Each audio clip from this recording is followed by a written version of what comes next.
Assalamualaikum guys, day ke-74 mengusahakan abroad itu. Ini baru beres dari Al Imarat. Saking serunya dan saking excitednya, jadi lupa dokumentasi ya di Al Imaratnya tadi. Tadi ketemu banyak teman baru, banyak guru baru. Jujur sangat excited buat langsung belajar ya.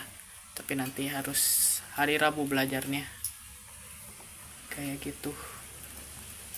Apalagi ya? Udah sih kayaknya itu aja.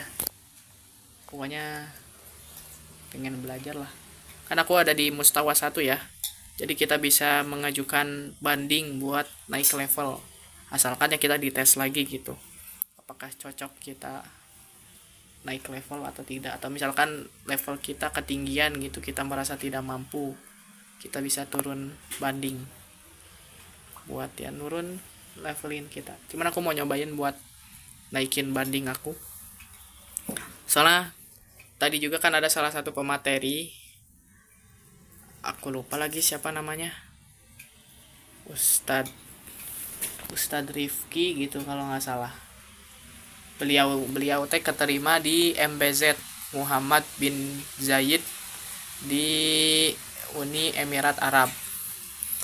Dan beliau katanya beliau dulu dari SMA 4, yang mana pokoknya seluruh hidupnya di negeri gitulah. Dia dari SMA 4 negeri Kota Bandung. Terus dia masuk, dia mendaftar ke Al Imarat lah.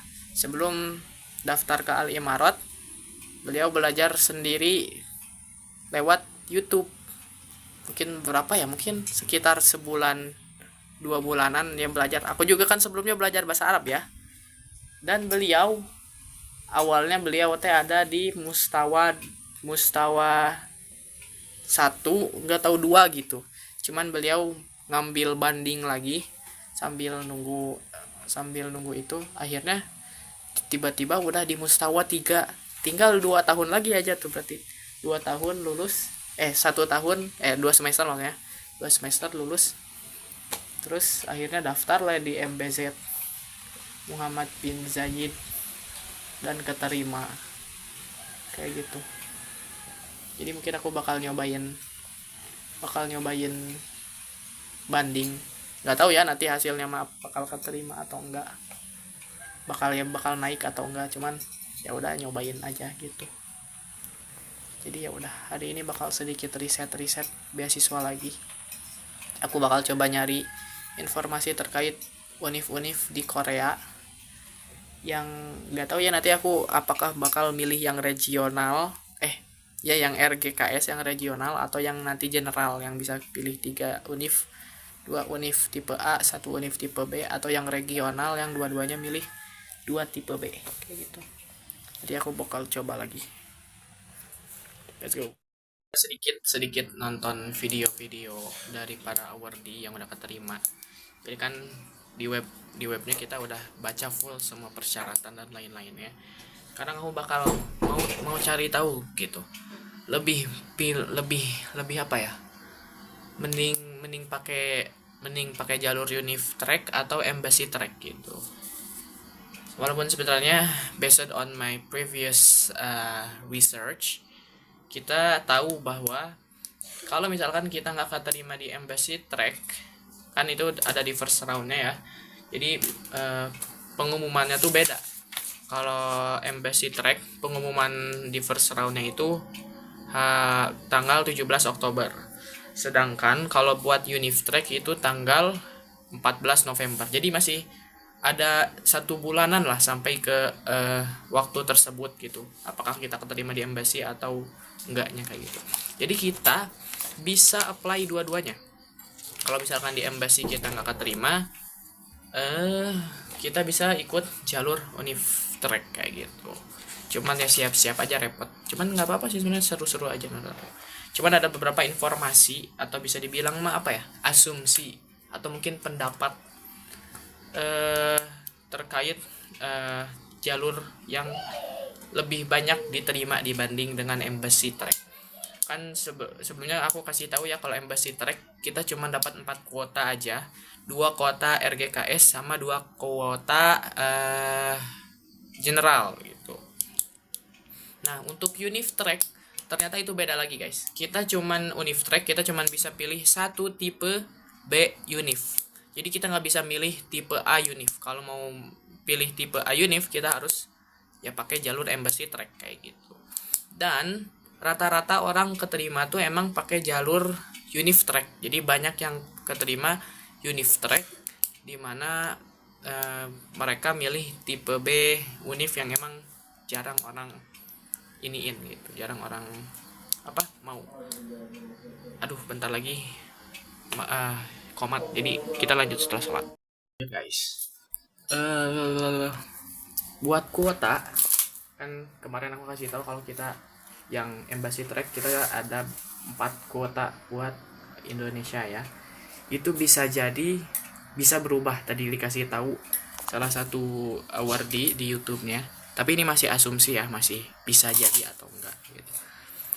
Bisa jadi kalau misalkan ternyata orang Indonesia banyak banget nih yang emang bagus-bagus terkualifikasi dan pokoknya bagus lah, cocok untuk diterima. Sedangkan negara-negara lain yang dapat kuota yang sama, misalkan sedikitan yang bagusnya, bisa jadi si kuota tersebutnya dialihkan ke kuota kita ke Indonesia. Jadi bisa jadi kayak gitu.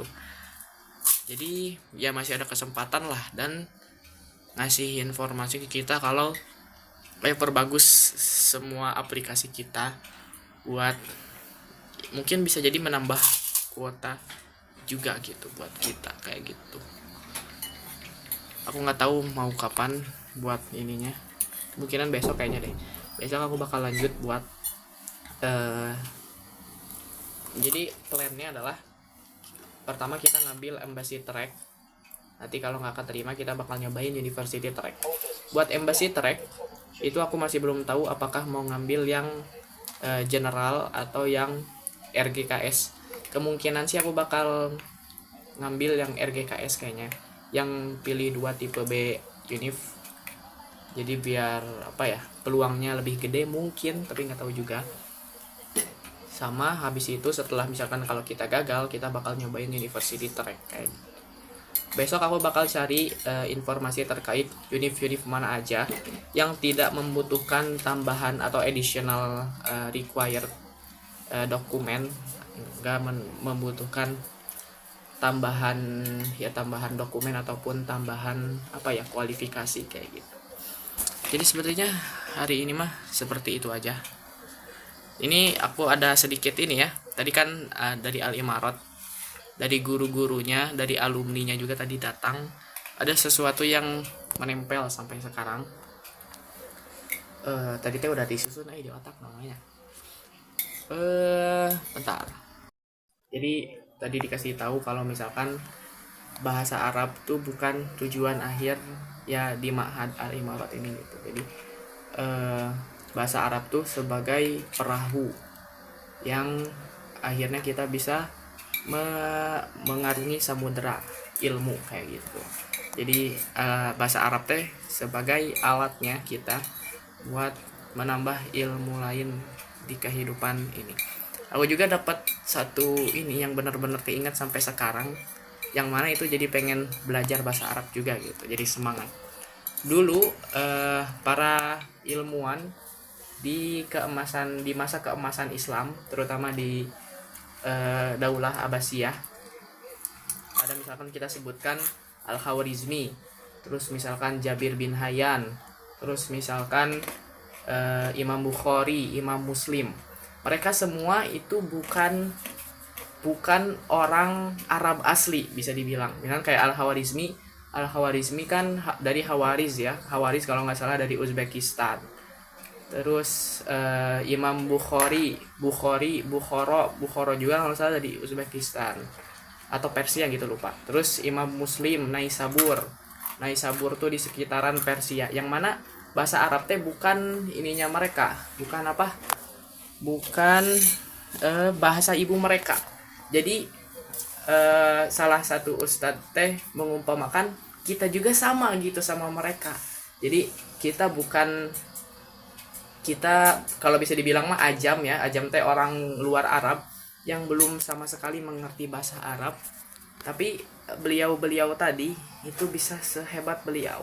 Jadi kita tuh bisa dibilang apa ya, berada di bukan setara atau ya namanya bisa dibilang pokoknya ya kita samalah kayak orang-orang dulu yang mana kita bahasa Arab belum bisa bahasa Arab dan kita bisa seperti mereka kayak gitu.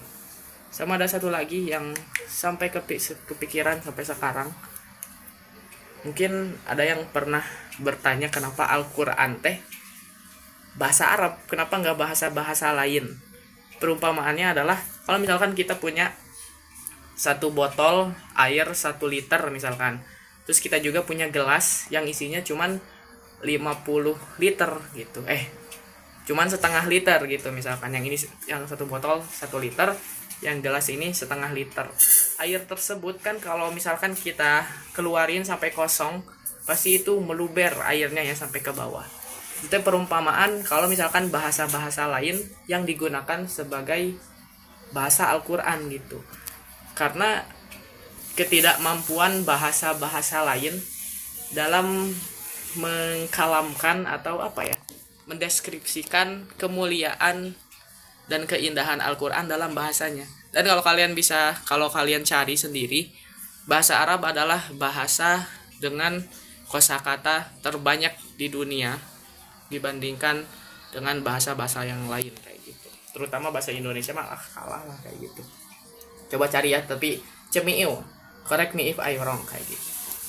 Jadi ya kayak gitu, itu yang bikin semangat dan pengen cepet-cepet belajar sih judulnya kayak gitu.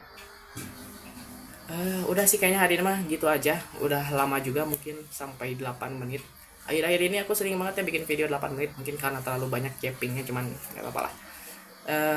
Kita lanjut besok, karena besok kan hari libur, tapi tetap bakal ngelanjut day selanjutnya kayak gitu. Besok hari libur aku bakal ada minsok di paginya, nanti di siang sorenya aku bakal lanjut riset lagi. Dan sebenarnya masih ada yang mau aku sampaikan, cuman takutnya kepanjangan di hari ini. Jadi terima kasih banyak sudah menonton.